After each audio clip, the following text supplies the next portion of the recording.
Wisconsin's notoriously lax drunk driving laws might soon get tougher if two Republican lawmakers get their way. News 8's Leah Linscheid is here with more. Lisa, the Assembly Judiciary Committee held a public hearing today on 3 bills that would increase penalties for OWIs. And one local police officer is hoping they might make people think twice about getting behind the wheel drunk.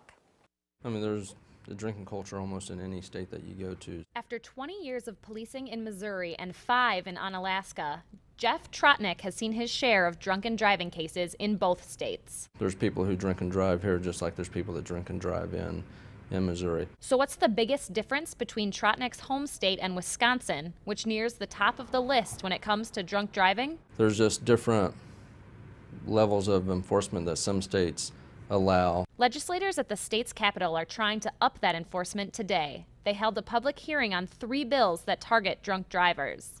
One measure would increase the penalty for hurting someone in a drunk driving accident, and another would require a prison sentence of at least 10 years for a drunk driver that killed someone. The third would make third offense OWIs felonies. We're probably #1 in binge drinking, and yet we have one of the most lax OWI laws in the entire country. Ed Kondracki, chair of the Coalition for Changing the Culture of Risky Drinking, says he's ready to see a change in how Wisconsin residents deal with drinking and driving. But Trotnick says it'll be a hard goal to reach. That's a whole mentality that you have to change there, and that's difficult to do. But both men hope the bills discussed today are leading down the right road to stopping drunk driving in Wisconsin. I think it's definitely a step in the right direction. Any steps that you take are positive steps.